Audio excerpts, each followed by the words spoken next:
Coming to you from the studios at the Illinois Rock and Roll Museum on Route 66, it's the Rock and Roll Chicago podcast. Rock and roll Chicago, rock and roll Chicago, my hometown. Well, I was born in the city, gonna rock the city, Chicago. Chicago rock and rollers are the best you're ever around.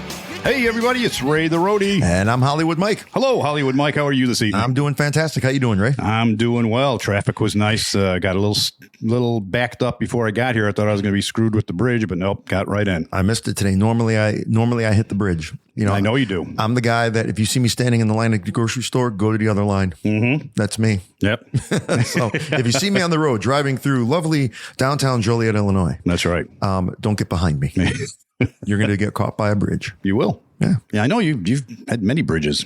Yeah, I have. Burned a lot of bridges too, I hear. You know, I've lived in this area for close to 30 years. Mm-hmm. And I probably went a good 20 to 25 years without seeing those bridges up ever. I didn't think they even worked. And for some reason in the last 5 years, I get caught by it like once a week. Wow.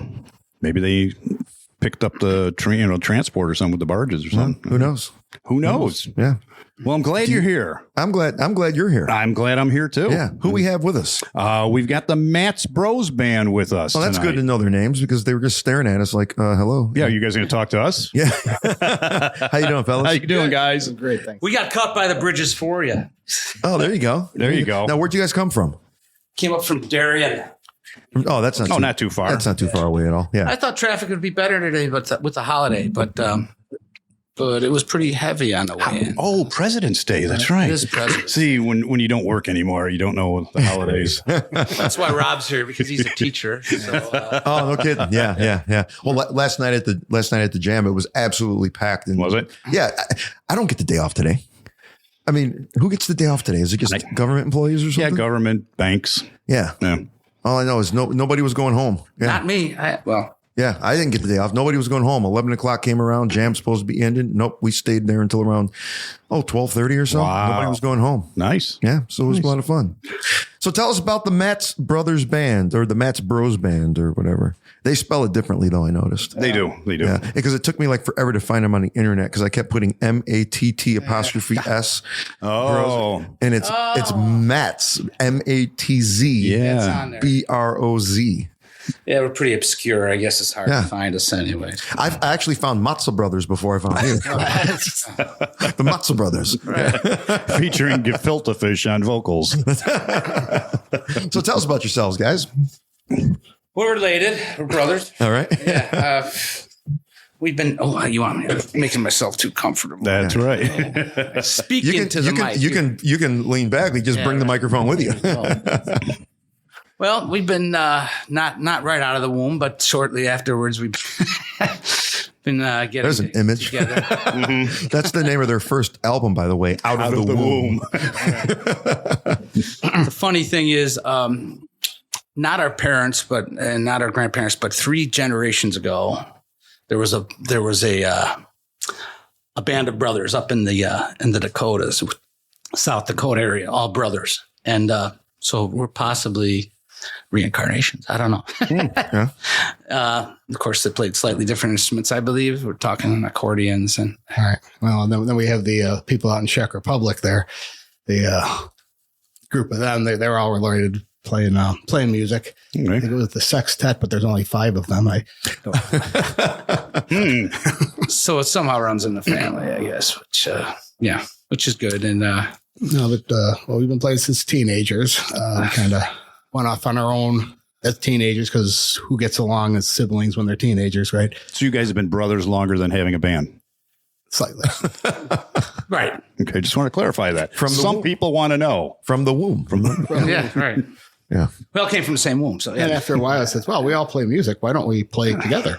Okay. Yeah.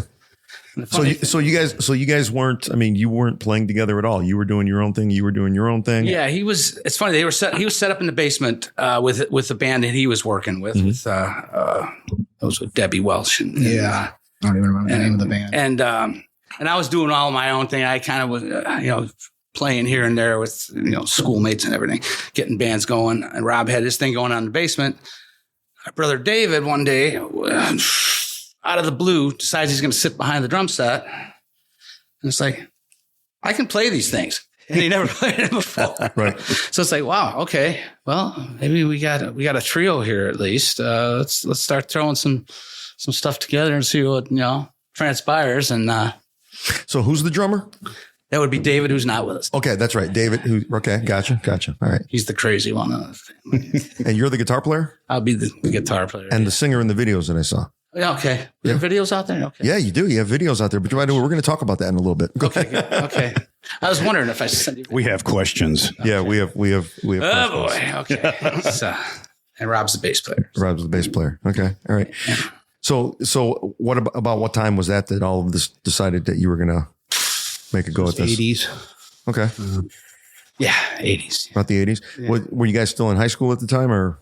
I was out, a little before that. This So. was Okay. a few years after I graduated. Yeah, mid to late 80s. Right. And have the three of you been together since then, or has there been some changes over the years? Oh, there's been a lot of changes. Yeah. David went out to California for a couple stints, and so obviously I'd find my own, we'd find our own different players. And, yeah, I mean, it's kind of like we'll be supporting players too for other bands. It's like, well, with Crawford's Daughter, Rob and I are pretty much the main players now with Christie's band. And, I've done other things. We've done things with a crew out by the Rockford area. Right.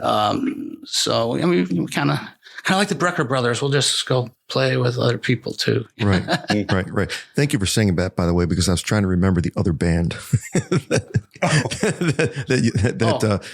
Yes, that's exactly. I was, God, what is the other band? And I couldn't remember it. It's Crawford's Daughter. That's We right. see so many bands. Oh yeah. Right. I know. Yeah. Mm-hmm. And we're up to like 180 episodes. This is episode 181. Yeah. So, yeah. Scraping the bottom of the barrel today. No, and a lot more to No, come. I'm sure you got a lot more to come. Yeah. Yeah. No, not at all. Yeah. Mm-hmm. Yeah. So I'm sorry.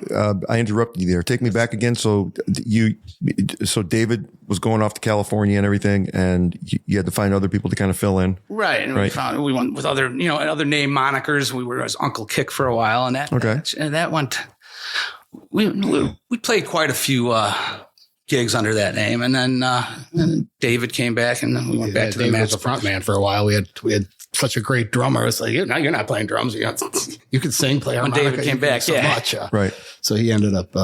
David's pretty multiverse as far as instrumentation, Right. Harmonica, vocals. He's probably the best singer out of all of us, actually, when he puts his mind to it. Drums, like I say, he's a natural at that. So Yeah, Right. he could pick up any instrument and make it sound decent. You know, not a virtuoso by any means, but he has a handle on music. Yeah. Some people got an ear that can do that. Right. I saw something amazing last night. I went on and saw a couple of guys play, and there was a guy he was the drummer. He was also the lead singer. Then he had this contraption around his neck with a harmonica, and the microphone was stuck into this harness thing. So it looked like he was wearing scuba gear behind the drums, and he was playing the drums and he was singing and playing harmonica at the same time. It's like the other guys. Yeah, the guitar player was good, right? Bass player was good, but you couldn't take your eyes off of this guy that was doing all three of those things at the same time. It's like, how do you teach yourself how to do that? That was coordination. That was incredible. I mean, I've tried to play guitar and play harmonica at the same time with the doohickey thing. I can't do it. This guy's playing the drums and singing and the whole bit and doing it. It was unbelievable. Yeah. Yeah. An octopus. Yeah. That's exactly what it was. A one-man band. Right. So let's talk about your internet presence. I said we were going to come back to that. I was looking for you guys, and I swear there were so many different things that came up. You were exactly right. MATZ. If you Google MATZ, I was shocked how many things came up. And it all had things to do with music. Then it was like names of companies, and it was stuff that was all over the world. And then I came across this one thing, and I clicked on it, and it was specifically for you guys. It was like a 1-page Oh, geez. ad or something with a list of videos that you can go and click on. And all the videos were from, I think it was Miss Kitty's. Miss Kitty's, or I know there was there was a place in Aurora that we had a bunch out of. It was Turner Club. But most of them were Kitty's, I think. We set up. Like I say, I didn't send videos. It's nothing like high production value, but It's fan videos, and sometimes those are the best. Yeah, right. Yeah. Yeah, you get to know who the favorite person is in the band when a fan sends you the videos. Yeah. There's 5 people in there and 1 person's in this whole video. Yeah, that's right. That's right. Yeah. Yeah. Well, that's good. So I looked at some of the music. It seems kind of be not really all over the board, but it definitely seems to be from one specific type of an era. Tell me a little about the music that you guys prefer to play. Well, it is definitely more the classic rock. I want to say, as we were 70s, 80s, as far as that goes. What we prefer to do would be do the original thing, which we did. We've got a couple CDs we made. I mean, in an ideal world, I would be playing original shows all night. The money, of course, isn't as prevalent. Right. But if it was, that's where I really would like to be is just doing the original material. And, well, you mix some in, don't you? Oh yeah, we can. Yeah, absolutely. So, and some of these venues you play, it's like, well, we want to hear stuff we know. So that's where we go with our 70s, 80s, 90s, familiar 60s, 60s through 90s, I'd say is where we're at. We'll try to do try to cover as much as we can, whatever we like, reggae, if we can, pull off some jazz, country, whatever we like. And if we can play it, we'll do it. And I've seen a few things on there where you guys kind of do them like medleys. And I can't remember what they are specifically. You'll start off as one thing. And then I think you went into a Bob Marley song or something like that. So you kind of like you give it a little bit of variety to it, right? Right. Yeah. I'll start doing that and I won't let them know that we're doing it. Yeah. Surprise. Yeah. We call those parking lot songs. You learn it out in the parking lot and you can just go inside and start playing it. Yeah. So why do you think, if you prefer to do original music, why do you think, why do you think it's not being received? Is it maybe the places that you're choosing to play at or what's the response been for you? The response is usually good. When we, it's just a matter of finding, venues that'll pay, a decent amount. A lot of times it's right. I find it's like you're doing showcases or whatnot. And at a point now where actually we're kind of on a hiatus because there's some health issues with one of the members, basically. Right. To put it one way. So we're kind of on hold. We did a couple gigs last year. Actually, a couple out Galena way. One was all originals for fine arts, and it was, it's great. I mean, it was well received. Right. Money wise, is it worth doing the run out there if you don't have 3 other gigs lined up at the same time? I don't know. Yeah. Right. I get it. So what do you have prepared for us today? You guys going to play some original stuff or what are you going to do? Well, yes, we brought a couple of instruments. We can do a couple of originals. We got 2 or 3 planned out. We could, right. Yeah. Well, why don't you guys get them out, tune them up, and we'll be right back. I think it's time. You're listening to the Rock and Roll Chicago Podcast.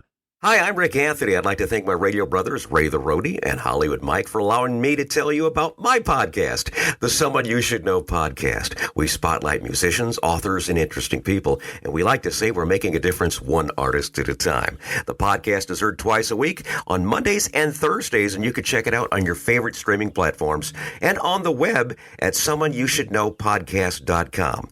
That's the Someone You Should Know podcast with me, Rick Anthony, making a difference one artist at a time. And for the first time this evening, the Matz Broz Band. We'll do a song called Matter of Time, this one. I guess I cashed in some of my 15 minutes of fame on this one because this one actually got played on the loop at one point. Wow. Nice. I didn't hear it, but somebody had submitted it. Yeah. And I said, well, we got should have seen the size of this fish I caught, man. It was big. I know. Right. But no,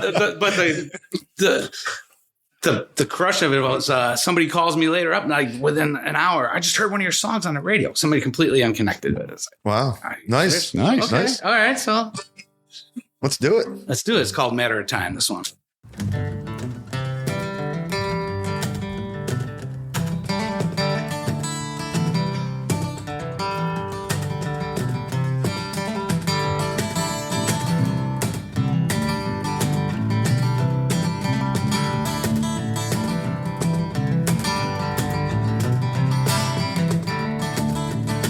Got a little problem, yeah, goes on every day. Oh, it's all about a matter of time. just keep ticking all the way. I can't find enough, I can't get enough, I can't buy it anywhere. I ain't got the time to worry about nothing, Lord, I ain't got time to care. Say it's of the essence, or they say it not hand. Measure it in numbers, or they'll measure it in sand. But no matter how you slice it up, it's always in command. I long found a way to make it stand.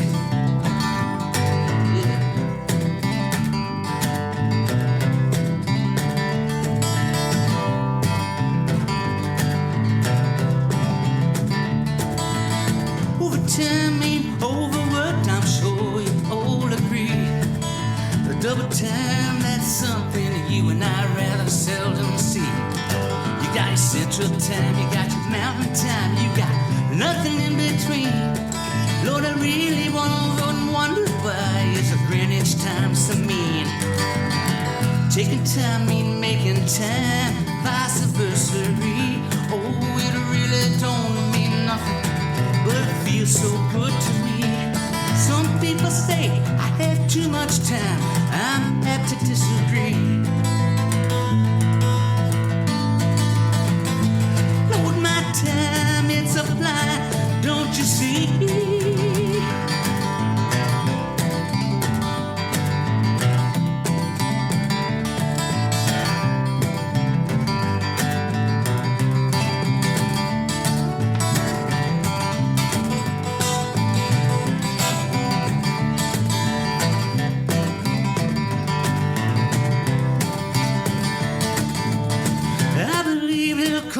Time when all those clocks are off the wall. Really don't believe we'll have a need for time at all. One thing that for certain now, maker comes a call. You're gonna be the end of time, as you and I know it foresaw. One day in the future, oh, when I seen my younger days, I wonder where it went and how it vanished in the haze.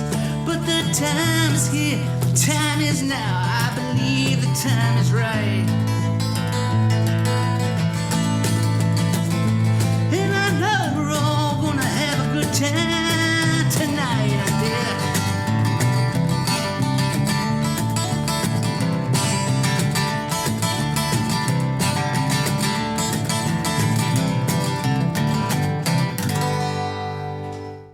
Very nice.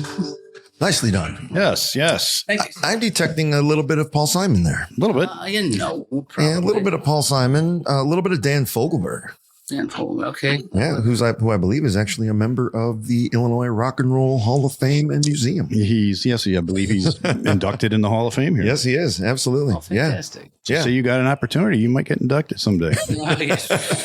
Not before me. Or I'm not me. going to be holding my breath, that's for sure. But Yeah, no. I'll leave one of the CDs in the washroom. So, and a poster on the mirror. Yeah, right. So when did you write that? Oh, God. What was that? The CD was released in 2005. That was 2005 on that one. So 03-ish, shortly, before that. That's right. It was. Yeah, you guys said you had some had a couple albums out. What was the band name at the time when that thing Matz came out? Broz. It was. Okay. All right. I got a couple copies. I could throw you guys a couple. Oh, yeah, that'd be great. Yeah. Yeah, it's good. We love swag. How's sales? Yeah. Anymore? I don't know. I guess everything's Usually we don't pay people to take them. Well, sometimes you do that. You got to get it out some kind of way. That's right. That's right. I mean, are you guys set up on anything like Spotify or anything like At that? this point, no. No? Yeah. I'm telling you, you should. People say that all the time. They're like, we just got a few songs. We're not going to do this. You never freaking know. I mean, there are people that we have actually had on the podcast, and there's people that I see on a regular basis, and nobody knew who the heck they were. And they put one song on Spotify, and next thing you know, they're getting calls. Hey, come play my club in Nashville. Yep. It happens. There's so many people around here. You never know. You know, not to say that you're going to make it famous or anything. No. And you don't go into it with that attitude, but you know, it'd be a cool road trip. You know, I used to go down there all the time for. It might pop into some playlist or something, or or somebody's just searching around looking for something new. Right. Yeah. So tell us a little bit about that song. What's the story behind it? It was just, pretty much what it sounds like. I was squeezed for time, what happens at time. And it's one of those things that just came real natural. I mean, it was one of those songs. I wrote that song in like one night, and that usually doesn't happen. I've got some that are still in the box for years, Right. They still haven't come out yet. But it was like a one night song. And it's like, okay, this it just seemed logical. And it's like, get the pen out. I still have the original paper someplace, but Right. So that's what it was. Sometimes it happens, that way, everybody, I think everybody who writes has something happen like that where you sit down, next thing you know, in 10 minutes, you have a song. Yeah. Right. They come in spurts sometimes. Are you the main writer? On the last one we did, we split it. Okay. Rob did a lot of the writing. I mean, some of the earlier stuff that we did, I was Melody or lyrics guy? I have to put the progressions down first. You? Yes, it's melodies. Okay. I struggle with lyrics a lot. Okay. I say, sometimes they come naturally and it's like that, and then I'll agonize for months, years sometimes. Right. Everybody would be able to write a song if they could just rhyme. Yeah. And just because you can rhyme, that doesn't necessarily mean you're going to make a great song, although it's worked for Adam Sandler for decades. Yes. Well, that's good. What was the name of that album? That was Matter of Time. That was the title cut from the album. That was the title. Okay. All right. Well, you guys should put that out. I'm telling you should. So what were you guys doing about that time? 2005, you guys are recording an album. You must have had some kind of aspirations. Actually, in mind. I don't know. That was, we were playing out a lot at that time. A lot of shows. Actually, it was the early 2000s. I came across, I suppose we could talk about, remember the Suburban Nightlife magazine? Yeah. Oh yeah. We were like in the top, well, you had to be in top 5 to get listed, but like all over the place. The one year I was working with 2 or 3 different projects, and every one of them was like right there at the top. It's like, I pulled it out the other day. I'm like, oh my God, what happened? So at that time we were, we're real busy at that time. It wasn't us, it was acquaintances. Yeah. Right. But we were for a lot of bar gigs. I was doing a lot of stuff with Ronnie and the Rockets, which was a blues thing, out in Galena a lot. So I was busy with that. We went out to Galena at least once a month, and these guys had come out once in a while too. And was working with another gal, Debbie Welsh. We were playing a lot of stuff. I mean, just crazy. 20 years younger, and just. I think, and even back then, I think they weren't having 7-day-a-week bands in bars yet at that time ready. No. That kind of went away in the 80s, where you can go any night of the week, Sunday, Tuesday, go in a bar, there's a band playing. Right. So, Yeah, it definitely isn't like that anymore. In fact, more and more people are cutting it out, unfortunately, and that's a good conversation to have. Especially when, we got 4 guys sitting around a table here who've been doing this for a long time. It used to be bar owners would provide entertainment for their patrons as a, what in the business world, we call it a value add. When you give something, that they're not paying for really, if they're not charging a cover charge or whatever. And it's a value add. It's something to add to the value of the experience of visiting that establishment. It's not looked that way anymore. It's all about how many people can you bring with you? How little can I get away with paying you for the maximum amount of people that, that you can bring me? Am I right or wrong? What do you guys think? Play for exposure. There are websites all over the place about smart ass comments that you can make to bar owners that say things like that. But and people, I love when people sit around and talk about, well, I said this to a bar owner one time. No, you didn't. Because you probably didn't play there. I was going to say, was that your last time you played there? Yeah, exactly. But you're exactly right, because one of the famous ones that goes around is, well, I'll tell you what, you own this bar and restaurant. I'm going to have 20 people at my house, friends of mine, for dinner. Why don't you come and cook dinner for everybody for the exposure? Right. Kind of thing. Yeah. I've heard that one. I like I'll guarantee you didn't say that to a bar owner before. But even back in the day, even the bar owners, they would push the entertainment whoever's playing at their bars to get people in. Now they just sit back and who are you going to bring? Who are you going to bring? Yeah. Yeah. Right. It's up to you to fill it up. Right. And I did have this, I did have an honest conversation with a bar owner one time where, he tried to, we didn't have a lot of people here. We didn't make enough money to pay you guys. And instead of taking the attitude and saying, yeah, bullshit, I know this table over here had $100 bar tab. Instead of taking it that way, I said, well, let's talk about that. It's got to be mutually beneficial. And this is what we did, right? We advertised the show. We advertised your place. We invited people to come to it and the whole bit. I didn't know if I was going to have anybody come out because I've never been here before. Most of the people that come out to see us have never been here before. I took a chance on whether or not they were going to like your bar and how that was going to reflect on me, kind of thing. Yeah. And did he pay me what he promised? No, because I said, you know what? I'm going to throw this guy a bone, right? Mm-hmm. Make sure we all go home with $100 in our pocket and cover our bar tab. Right. It's got to be mutually beneficial for everybody. But, let's face it. I just spent 3 hours setting up and taking this crap down. That's what you're paying me for. Oh, absolutely. Mm-hmm. So, man. So where's your favorite places to play? I love, we do a lot at Miss Kitty's Saloon. We have in the past. That's usually, it's home. It's home. It's home. Yeah, it's home. There's some places in Galena we used to like to play a lot. In Galena? Yeah. Wow. I go out there once. They got a decent music scene out there. I mean, like to say, I was playing out there a lot before there was much of a lot of places to play. And now it's like you walk down the street and there's he's a legend out there. But that's a hike from Darien. Oh yeah, it is. Yeah. It is. That's almost get a hotel room kind of distance. It's kind of since the whole COVID thing. It's been fewer and farther between the places that I'm thinking of. Yeah, that we really like to play. There's trying to think of some of the places in the past. Potter's in Naperville was always fun. Yeah, in the 90s. Potter's is great. Yeah, Potter's. Right. There were some places in Glen Ellen that were really cool. Dano's places, some of those places. Right. Oh yeah, I remember that place. Yeah.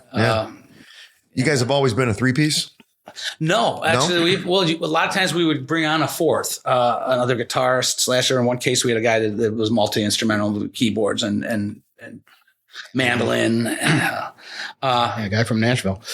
Yeah. Oh, nice. So, we'd have a fourth, and I always loved that because I could play the acoustic guitar on several songs, and instead of the electric constantly, and it added a nice diversity to it. Right. So, right.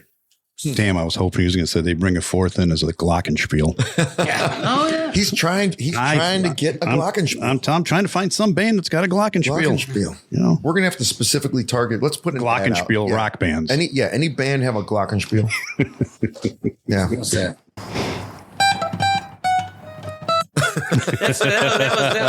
That's what that was, wasn't it? I think it was. Sikowski found it. I think it's time for another one. I think so too. Yeah. How about another original? Which one would you like to do? Well, get it together and we'll be right back. You're listening to the Rock and Roll Chicago Podcast. I'm Christy from Crime Cave Podcast.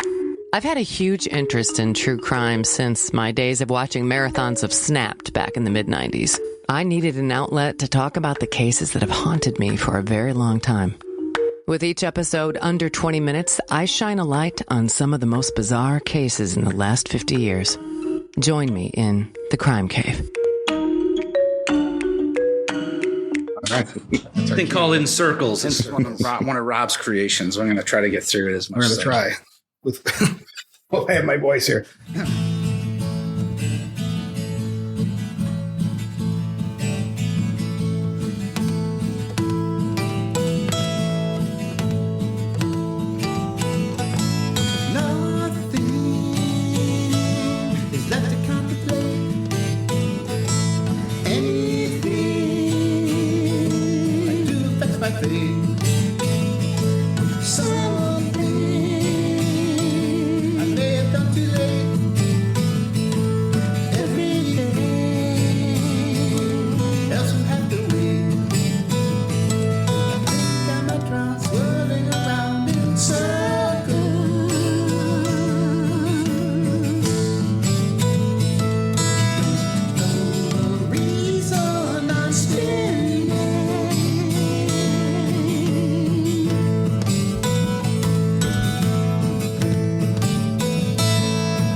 Very nice. So you guys missed it. That was the Glockenspiel song. That was That could easily throw have a been glockenspiel in there. That and- could have been a Glockenspiel. He was making the guitar sound like a Glockenspiel. You're right. They'd be off like a bullet in Munich. That Why was, didn't you think of that? that was actually pretty cool. I It liked was that. very cool, Yeah. and I was getting hints of Whitebird. Whitebird. White? Remember that song? I was hearing Bing pies are done, Bing pies are done. Oh, yeah. No, I stole it. I think that every time. no, the band was called "It's a Beautiful Day." They had the song "Whitebird." Yeah. Yes, I do remember that. I was getting that little feel from that. Yeah. No, I was getting that a little bit too. Now that you're saying it, that's it had a '60s A little 60s sound to it, like Yardbirds when they tried to go pop. Yeah, And Eric Clapton left the band. right. Yeah. Late 60s folky. I'll tell you, you missed it. That should have been the Glockenspiel. Yeah. And now, is that on the album? Did you record that? That is on the. You need to go back and re-record a Glockenspiel. With a glockenspiel. Gotta find one first. and then send it to him so he'll stop talking about the Glockenspiel on the podcast. For crying out loud. No. If we wait long enough, I'm sure somebody will donate one to the museum. Can't even spell it. No. No, I have no idea how to spell Glockenspiel. Yeah. I learned something, just a random thing. I learned something the other day that, you know what? Not all trombones have a slide. No. They have valve trombones. They have valve trombones. I was like, what kind of witchcraft was that? Wow. It looked like somebody's brass bed with buttons on it. Right? Damn. Because I said, on the slide trombone. Right. And I said, well, that's kind of redundant, is it? Because I mean, if you're on the trombone, you're sliding. I got corrected. Right. I got not know that. I got corrected by horn players. Oh, no. You should not talk of things in which you do not understand. And then there's the sax that looks like a gold clarinet. Yeah, right. Yeah, Well, that's the Kenny G thing. Right. The right. Kenny G It's a saxophone. saxophone. It's like, no, it's not. It looks more like a It's clarinet. more like a clarinet. No, but it's a saxophone. But Kenny G did it differently. He played it out the side of his mouth. Oh yeah. Completely different sound. So it was a gold clarinet that he held like a flute. And had an airbag like a a bellows or something. Airbag. Yeah. What do you call it? bagpipes. Bagpipes. That's Yeah, right. So how many albums do you guys have? Is it just the one, or you We said- did a couple of them. Yeah, we Okay. did a couple of things. Yeah. So- Actually, three. yeah. I think about it. So now that song was on the same album as the right, first one. Time, yeah. So when was the last album, or when was the first and when was the last album? That would have been the last one. That was the last one. I can't keep track. Man, you guys got to get back in the studio. then. Yeah, we do. We've been talking about it for decades, right? Yeah. It's on the plate. Yeah. Yeah, no kidding. Literally. So the first album came out when? That was when It was on cassette. I was in college, so I wasn't doing a lot with it. Why did I laugh So that was early 90s. So what was the difference between the music then and then the last album of 2005? What was it? Well, Rob did a lot of writing on the last one. The music wise, a lot of the ideas were kind of floating around for a while anyway. And I don't know. Maybe you get different, influences from some of the newer stuff that comes out. Not that I really listen to a lot of the newer stuff or the current stuff, more into the, Yeah. I don't know. It's hard to say, really. But nothing crazy like, oh yeah, when we first started out, we were like this hair metal band. Nothing like that, right? So it's all, the continuity's all pretty much been the same over the years. And and if we do live shows, like there was another project I had, the Prehensile Tail Band, which was a little heavier, and we throw some of those songs into our live performances too, as far as some of the original stuff. Right. Anyway, right. so Yeah, but sometimes, you write something down, you put it together, and you just can't go any further. You just let it go. And 10, 20 years later, boom, Exactly. something hits you, and now you bring it back. exactly, yeah. And there's a lot of stuff I have on the plate is, I think, more versed to be instrumental. Some of it, I mean, it's, Right. which maybe I got to pull the lyrics out of the box and see what fits. But So or somebody else listens to it and says, "Hey, I got something for you." that happens. Yes, that is true. Yeah. Yeah. I like writing stuff by myself and just saying, here, this is the song. I just play it for the band. And they're like, well, what do you want the bass line to be like? I don't know. I'm not the bass player. You know, what do you want to do on the drums? I don't care. I'm not a drummer, you know, kind of thing. Right. You know, If I don't like it, I'll let you know. Right. Right. Yeah. Right. Exactly. Right. Well, hey, do you guys remember anything off that first album? First cassette. Cassette. Oh, I remember. Yeah. I mean, Yeah. For those of you that are too young to know what a cassette is, it's a rectangular shaped hard plastic case with two little holes and a little tiny reel-to-reel tape thing in it That's right. that you could wind up with a pencil. with a pencil. Work it out with a pencil. Right. That came out after the 8-track. Yeah. Was it after the 8-track? I think cassettes were around at the same time, but 8-tracks were hot for a while. Yeah. They should have sold a matchbook with every 8-track you bought. Yeah, right. Keep it from double tracking and stuff. And then when you listen to it, and then halfway through the song, it clicks and goes to the next track. And then you listen to it on the radio and go, what happened to that click? Yeah. You know? Yeah. My father actually got, when I can't remember how old I was. I think I was in about 3rd or 4th grade. My father came home with a brand new state of the art Fisher stereo that kind of looked like this thing on the shelves behind us over here. And it had a regular cassette player and it had an 8-track. Oh, wow. And it was at the time when everybody was buying 8-tracks. And I remember my dad saying, I got an 8-track player. Like he thought he had the coolest thing on the planet. Mm-hmm. And then like a month later, nobody was buying 8-tracks anymore. It was all cassettes. I remember I was going to buy a CD player, and a gal I was dating at the time says, why? You don't own any CDs. Why? Yeah, of course. That's why I'm buying a CD player. Right. You know, that was the newest thing, you know? And then that lasted for about. It'll give me an excuse. Yeah. Yeah, right. Yeah, Why do you buy guitars? Because I can. They're there. They're there. That's right. That's right. But So getting back to the first cassette, Yeah. Which, yeah. can you think of anything? Oh, yeah. Some of those songs might have been some of the more, I don't know, original. I wouldn't not say that. because I mean they said they had some stuff prepared. Right. Keep talking. Yeah. So you're going to throw us on the hot Yeah. seat. So yeah, we're gonna put him on the hot seat right now and find out how that's gonna go. Well, I can do the future song. We'll edit. Okay, we'll be right back. Okay. You're listening to the Rock and Roll Chicago Podcast. And here we go again, the Matz Broz Band.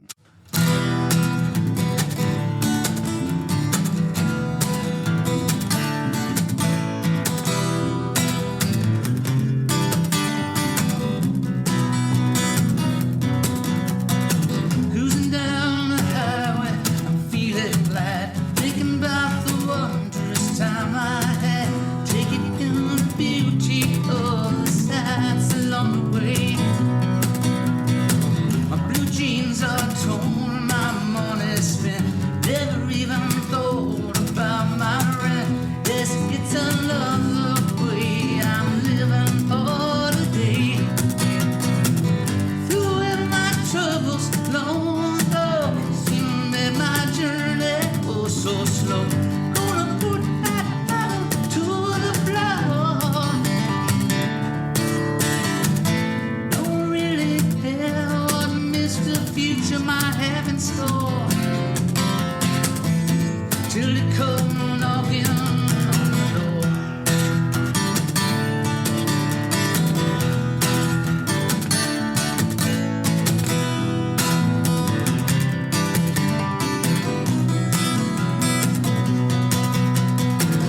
Got a tank of gas, got a loaf of bread, got another song stuck in my head. Got 6 more strings if one decide to take a break. I got the whole damn day, I got a jug of wine, got a sweet girl, she got the time to carry on all night till the dawn decide to break. Through my troubles long ago, seem to make my journey oh so slow. Gonna put that pedal to the floor.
There you have it. The Matz Broz, the cassette years. He loves those Glockenspiel sounds. I'm telling you, he loves the Glockenspiel sounds. Fantastic, guys. He's very harmonious. You know, you're right. The newest or the oldest song sounds very close to the latest song. It's well, sometimes the first ones that you're right are. And you put everything into it, and it gets harder as you time. I forgot some of the high notes that I tried to sing back then. I was like, wait a second, all right. You are a little older now. Yeah. I'll be stubborn. I'll still play those. Well, good stuff, guys. Yeah, definitely. I know you guys said you don't have nothing planned out now because your brother and stuff, but when the time comes, where can people find you? Where can people find us?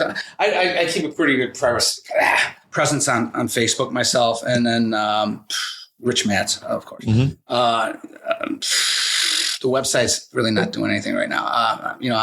If I have people's emails, I shoot out emails that let people know where I'm playing or okay, we're playing a lot of cases. So yeah. All righty. Well, then they can look for you on Facebook. I'll find them. You'll find. We'll find you. That's right. You can't hide anywhere. All right. All righty, guys. Thanks for coming out. I appreciate having us. Thank you so much. Take care. All righty. And there go the Bros. The Matz Broz. The Matz Broz. Not the Matza Bros. No, not or matzo balls. That's when I first looked them up. It kept coming up as matza. So the Matz Broz. The Matz Broz band with a lot of original material. Yeah, a lot of original. And it seems like they just need to get back on the horse a little bit. They do. They do. I mean, they got 3 albums. Yeah, 3 albums. They need to move that. Yeah, and I hope everything works out with them. They mentioned one of the brothers is dealing with some health issues, but he'll be back again. They'll be out playing again, and maybe we'll get a chance to go catch him somewhere. Maybe they'll record something by the summer. Yeah, that's what I told them. There's no way in hell they're getting anything by summer, but it's great to see. I really enjoy a band that's still trying to play some original stuff. Right. Be yourself. Right. This is anybody could do a cover. That's right. Be yourself. That's right. So make sure you get out there and see the Matz Broz band somewhere around. They're not playing anywhere now, but they will be this summer. So check them out. And as always, thank you for listening to the Rock and Roll Chicago podcast. Check us out every Tuesday for another exciting episode. See ya. The Rock and Roll Chicago podcast is edited by Paul Martin. Theme song courtesy of M&R Rush. The Rock and Roll Chicago podcast does not own the rights to any of the music heard on the show. The music is used to promote the guests that are featured. Rock and roll, Chicago. Rock and roll.